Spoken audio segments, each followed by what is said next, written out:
എല്ലാവരും വിഷുവിൻ്റെയൊക്കെ തിരക്കിലായിരിക്കും അല്ലേ?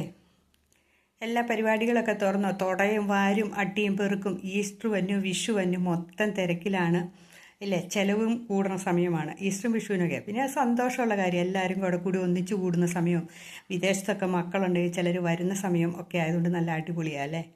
ഞാനും അങ്ങനെ സന്തോഷത്തിലൊക്കെ ഇരിക്കും. ഞാൻ അട്ടിയും വാരും തുടയായിട്ട് 2-3 ദിവസമായിട്ട് ഭയങ്കര തിരക്കിലാണ്. അതിൻ്റെ ഇടയ്ക്ക് നല്ല മഴയുണ്ട്. അപ്പോൾ എല്ലാം കൂടെ കൂടി നല്ലൊരു രസകരമായിട്ട് അങ്ങനെ മുന്നോട്ട് പോയിക്കൊണ്ടിരിക്കുക അല്ല. അപ്പം നമുക്ക് പൈസ ഉണ്ടെങ്കിൽ ഇച്ചിരിയുടെ ഗംഭീരമായിട്ട് നമ്മൾ ആഘോഷിക്കും ഇല്ലേ? അതനുസരിച്ച് പൈസയുടെ ഇതനുസരിച്ചിരിക്കും നമ്മുടെ ആഘോഷങ്ങളും എന്നത്. എന്നാലും എല്ലാവരും തന്നെ ആഘോഷിക്കുന്ന സംഭവം ഈസ്റ്ററിനും വിഷു അങ്ങനെയൊക്കെ അല്ല അല്ല. വിഷു എന്ന് വെച്ചിട്ടുണ്ടെങ്കിൽ എനിക്ക് തോന്നുന്നു മേടമാസത്തിലെ ഏറ്റവും ദൈർഘ്യം കൂടിയ തുല്യമായ ദൈർഘ്യമുള്ള സമയമാണെന്നാണ് ഞാൻ മനസ്സിലാക്കി വെച്ചേക്കണേ.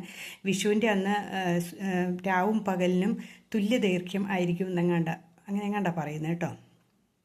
പിന്നെ 1-ാം തീയതി തുടങ്ങുന്നതാണ് മേടപ്പത്തൊക്കെ വലിയ സ്പെഷ്യൽ ദിവസങ്ങളൊക്കെ അല്ലേ? കൃഷിയൊക്കെ ചെയ്യുന്ന സമയങ്ങൾ ആണ്, വിളവെടുപ്പിൻ്റെ സമയമാണ്. അങ്ങനെയെല്ലാം കണ്ടത്തിലൊക്കെ കതിരുകളൊക്കെ ആയി നിൽക്കുന്ന സമയമാണ്. എല്ലാം കൊണ്ടും ഒരു സന്തോഷം, ഒരു നല്ലൊരു ഭംഗിയുള്ളൊരു സമയമായില്ലേ?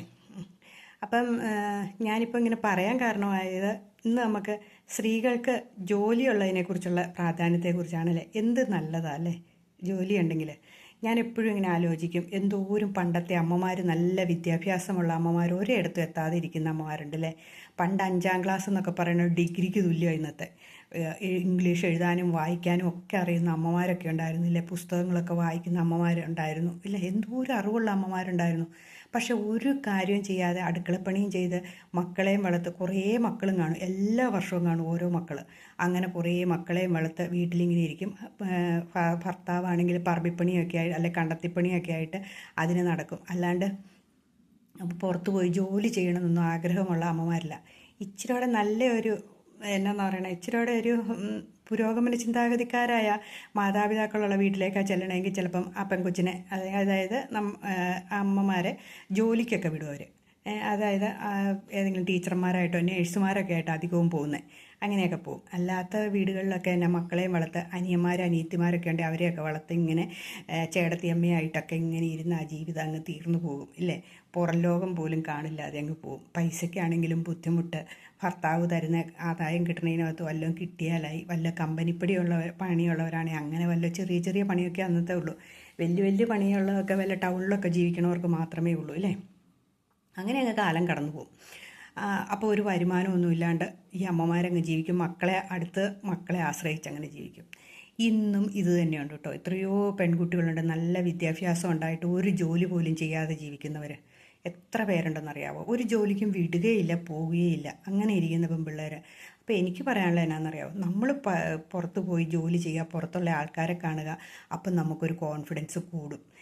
പ്രത്യേകിച്ച് പെൺകുട്ടികളൊക്കെ പോയി ജോലിയൊക്കെ ചെയ്ത് ശമ്പളമൊക്കെ കിട്ടുമ്പോൾ ഉണ്ടല്ലോ, ഒന്നാമത്തെ കാര്യം അവർക്ക് സമൂഹത്തിലൊരു വിലയുണ്ടാകും.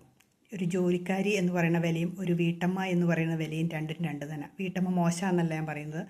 ഈ രണ്ട് മേഖലയും ഞാൻ അനുഭവിച്ചായതുകൊണ്ട് പറഞ്ഞാൽ, ജോലിയുള്ള സമയത്ത് നമുക്കൊരു ഭയങ്കര ബസ്സേലിരുന്ന് പോരുമ്പോഴും മറ്റുള്ളവരോട് പറയുമ്പോഴും, നമ്മുടെ വീട്ടിലാണെങ്കിലും നമുക്ക് എനിക്ക് ജോലിയുണ്ട് എന്നുള്ള ഒരു ഇതുണ്ടാവും. നമ്മൾ വീട്ടമ്മയായിട്ടിരിക്കുമ്പോൾ ആരെങ്കിലും ചോദിക്കും, ഞാൻ വീട്ടമ്മയാണ്, പണിയൊന്നുമില്ല എന്നിങ്ങനെ പറയും. പക്ഷേ അത് ഇഷ്ടംപോലെ പണിയാണ്. ജോലിക്കാർ ചെയ്യണേക്കാളും പണികൾ നമ്മളൊരു വീട്ടമ്മ വീട്ടിൽ ചെയ്യുന്നുണ്ട്. പക്ഷേ അതിനത്ര വില ആരും കൽപ്പിക്കുന്നില്ല, അതിനൊരു മൂല്യം കിട്ടുന്നുമില്ല നമുക്ക്. അതായത് നമുക്കൊരു വരുമാനം കിട്ടിയാലേ നമ്മുടെ വീടിൻ്റെ സാമ്പത്തിക സ്ഥിതി മെച്ചപ്പെടുകയുള്ളൂ. അല്ലാണ്ട് നമ്മൾ എന്തോരം പണിയെന്ന് പറഞ്ഞിട്ടും ചെയ്തിട്ടും വീട്ടമ്മമാർ ചെയ്തിട്ട് ഒരു പ്രയോജനമില്ല, നമ്മുടെ സാമ്പത്തിക സ്ഥിതി മെച്ചപ്പെടില്ല. അപ്പം എന്നാന്ന് പറയണേ, ജോലിയുള്ള സ്ത്രീകളുടെ സാമ്പത്തികവും ജോലിയില്ലാത്ത സ്ത്രീകളുടെ സാമ്പത്തികവും തമ്മിൽ ഭയങ്കര വ്യത്യാസമാണ്. പണ്ട് എങ്ങനെയാണെന്ന് വെച്ചിട്ടുണ്ടെങ്കിൽ കുറേ ഫൂസത്തുള്ള ആളെ നോക്കിയാൽ കല്യാണം കഴിച്ചു വിടും. അയാൾക്ക് ജീവിക്കാൻ മാർഗമുണ്ടോ എന്നൊന്നും നോക്കില്ല ഇല്ലേ? അയാൾ പറമ്പിൽ പണിയെടുത്ത് കഷ്ടപ്പെട്ടായിരിക്കും ആ കുടുംബം വളർത്തണേ. ഒരു കൊച്ചിനെ ഫീസ് അടച്ച് വിടണമെങ്കിൽ, പഠിപ്പിക്കണമെങ്കിൽ തന്നെ എന്ത് കഷ്ടപ്പാട് സഹിക്കേണ്ടെന്നറിയാം ഫൂസത്തുള്ളവർ. ആ സമയത്ത് ജോലിയുള്ളവർക്ക് അത്രയും ബുദ്ധിമുട്ട് വരുന്നുണ്ടോ? രണ്ടുപേരും കൂടെ ജോലിയാണെങ്കിൽ രണ്ടുപേരും ഒരാളുടെ പൈസ സമ്പാദിച്ചു വെച്ച് കഴിഞ്ഞാലും നല്ല സുഖമായിട്ട് ജീവിച്ചു പോകാം. അപ്പോൾ സാമ്പത്തിക സ്ഥിതി തന്നെ നമ്മുടെ മെച്ചപ്പെടും. പിന്നെ നമുക്ക് മെച്ചപ്പെടുന്ന ഒരു കാര്യമാണ് നമുക്കൊരു കോൺഫിഡൻസ് മെച്ചപ്പെടും. നമുക്ക് മറ്റുള്ളവരെ സഹായിക്കാൻ നമുക്ക് ആഗ്രഹം ഉണ്ടെങ്കിൽ അത് പറ്റും. നമ്മുടെ മക്കളെയൊക്കെ എന്തെങ്കിലും സാധനങ്ങൾ വാങ്ങിക്കൊടുക്കാൻ നമുക്ക് പറ്റും. നമുക്ക് മൊത്തം ഒരു ചേഞ്ച് നമ്മുടെ ജീവിതത്തിൽ വരും. അപ്പോൾ എപ്പോഴും ഒരു ജോലി സ്ത്രീകൾക്ക് അത്യാവശ്യമാണ്. പഠിച്ചിട്ട് ചുമ്മാ ഇരുന്ന് സമയം കളയാതിരിക്കുക. പഠിച്ചിട്ട് ഏതെങ്കിലും ഒരു മേഖലയിലൊക്കെ നമ്മൾ എന്തെങ്കിലുമൊക്കെ ജോലിക്ക് പോവുക. ഞാൻ ജോലി ചെയ്തുകൊണ്ടിരുന്ന സമയത്ത് എന്നാന്ന് പറയണേ, എനിക്ക് മറ്റുള്ളവരോട് പറയുമ്പോൾ ഒരു ഭയങ്കര അഭിമാനമായിരുന്നു, ഭയങ്കര സന്തോഷമായിരുന്നു. ചിലപ്പം നമ്മൾ ജോലി സ്ഥലത്ത് നമ്മുടെ മുതലാളിമാരോ അല്ലെങ്കിൽ ബോസുമാരോ അല്ലെങ്കിൽ മാനേജർമാരൊക്കെ നമ്മളെ വഴക്കൊക്കെ പറഞ്ഞു തന്നിരിക്കും. അതിലൊന്നും നമ്മൾ ടെൻഷൻ പിടിക്കുക. എന്നാലും നമ്മുടെ മാസം ആദ്യം നമ്മുടെ അക്കൗണ്ടിലേക്ക് പൈസ വരുന്ന കാണുമ്പോൾ ഉണ്ടല്ലോ നമുക്കൊരു സന്തോഷമല്ലേ. ആ അക്കൗണ്ടിലേക്ക് നമ്മുടെ പൈസ വന്നാൽ ക്രെഡിറ്റ് ആയി കഴിയുമ്പോഴത്തേന് ഒരു സന്തോഷം. അന്ന് നമ്മൾ കണ്ട സാധനം എല്ലാം മേടിച്ച് നമ്മുടെ വീട്ടിലേക്ക് ചെല്ലുമ്പോൾ ഒരു സന്തോഷമല്ലേ. കുറച്ച് പൈസ എവിടെയെങ്കിലും ഒരു ചിട്ടിക്കോ എന്തിനെങ്കിലും അടച്ചു കഴിയുമ്പോഴത്തേനും അത് നമ്മളെ കൊണ്ടൊരു സന്തോഷമാകും. ഇപ്പോൾ ഓണമൊക്കെ വരുമ്പോൾ നമ്മുടെ മക്കൾക്ക് എന്തെങ്കിലും സാധനം മേടിച്ചു കൊടുക്കാൻ ആരോടും ചോദിക്കേണ്ട കാര്യമില്ലല്ലോ. അതൊക്കെ അതിനകത്തൊരു പ്രത്യേകത. അതുകൊണ്ട് നമ്മളൊരു ചെറിയ വരുമാനം ഉണ്ടാക്കുക. പിന്നെ ചിലർ പറഞ്ഞേക്കാം, നമ്മൾ പ്രായമായി കഴിയുമ്പോൾ മക്കളെ എടുത്ത് കൈ നീട്ടുമ്പോൾ അതൊന്നും നാണക്കേട് വിചാരിക്കേണ്ടതാണ്. അത് നാണക്കേട് തന്നെ നാണക്കേടല്ല, അതൊരു ബുദ്ധിമുട്ടിക്കലാണ്. നമ്മൾ ഒരു റിട്ടയർമെൻറ്റ് നമ്മുടെ ജീവിതത്തിൽ എപ്പോഴും ഉണ്ടായിരിക്കണം. അത് എത്ര പ്രായമായി കഴിഞ്ഞാൽ വെച്ചാൽ നമുക്ക് 65, 70 ഏത് വയസ്സ് വേണേലും വെക്കാം. എൻ്റെ ഹസ്ബൻഡ് 56ാമത്തെ വയസ്സിൽ റിട്ടയർഡ് ആയതല്ലേ.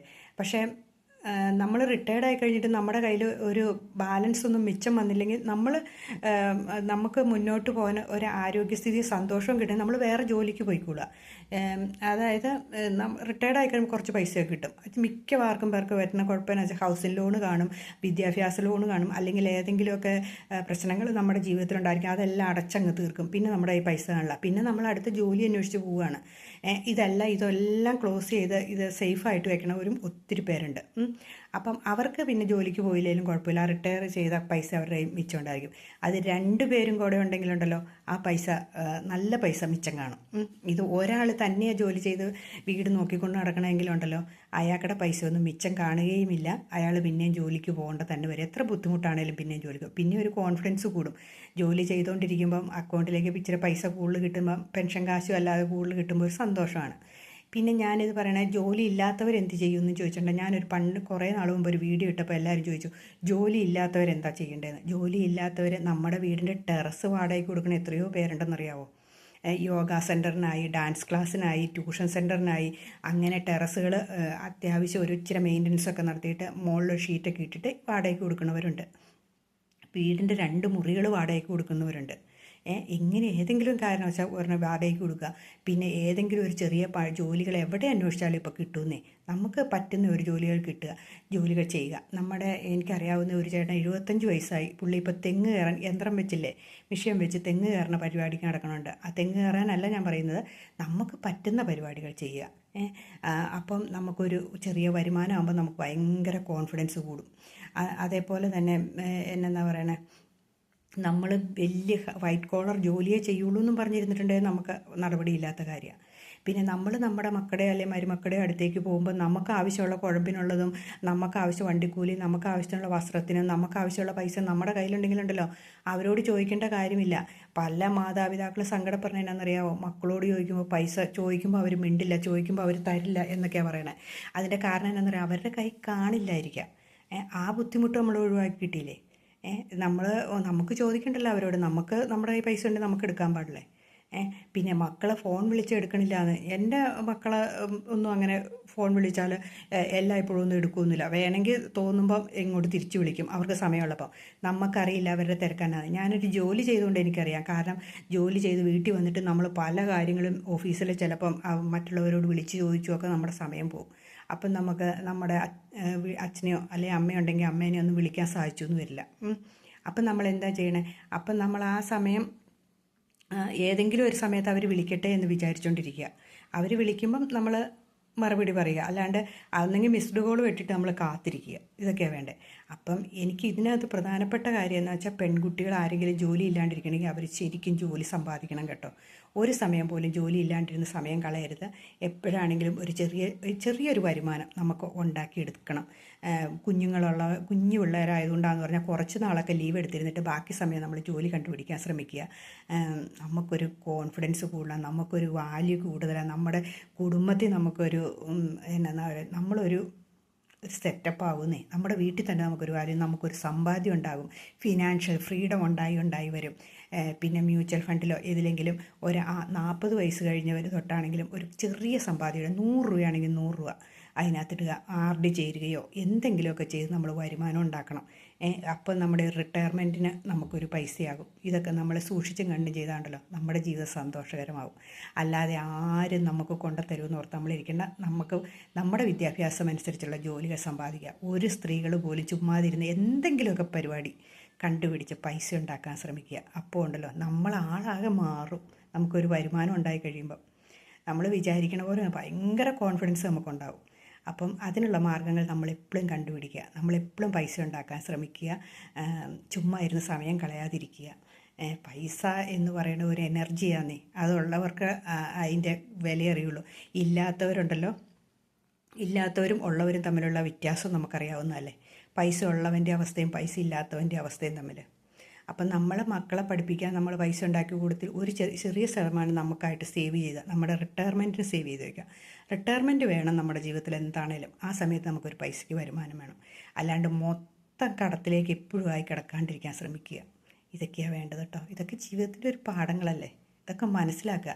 ഇതൊക്കെ എൻജോയ് ചെയ്ത് പോകേണ്ട സമയങ്ങളാണ് ഇതൊക്കെ, വേറെ ഒന്നുമില്ല. അപ്പം ഒരു വരുമാനം അത് എത്ര പ്രായമായാലും നമ്മൾ കണ്ടുപിടിച്ചോളുക. ഒന്നിനും ആക്ഷേപം വിചാരിക്കേണ്ട.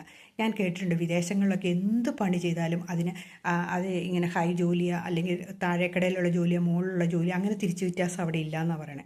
അത് തന്നെ നമ്മൾ ചിന്തിച്ചാൽ മതി. നമ്മൾ ചെയ്യുന്ന ജോലിയിൽ നമ്മൾ ആത്മാർത്ഥമായിട്ട് ചെയ്യുക, അതിൽ നമ്മൾ സന്തോഷം കണ്ടെത്തുക, അത്രമാത്രം. അല്ലാതെ ആ ജോലിയെ ഞാൻ ചെയ്യുള്ളൂ, ഈ ജോലിയെ ചെയ്യുള്ളൂ എന്നും പറഞ്ഞുകൊണ്ടൊന്നും ഇരിക്കേണ്ട. നമുക്ക് കിട്ടുന്ന വരുമാനം സന്തോഷം കണ്ടെത്തുക, അതാണ് വേണ്ടത്. അപ്പം എല്ലാവർക്കും ഞാൻ നല്ലൊരു ദിവസം ആശംസിക്കുന്നു കേട്ടോ. എല്ലാവരും നല്ല സന്തോഷവാന്മാരായിട്ട് സന്തോഷവതി കഴിക്കുക. നമുക്ക് എന്തെങ്കിലുമൊക്കെ ഒരു മാർഗ്ഗങ്ങൾ കണ്ടുപിടിക്കാൻ ശ്രമിക്കുക, അതാണ് വേണ്ടത്. അപ്പം വരുമാനം ഉണ്ടെങ്കിലുണ്ടല്ലോ ഒരു വാല്യൂ കൂടുതലാന്നേ.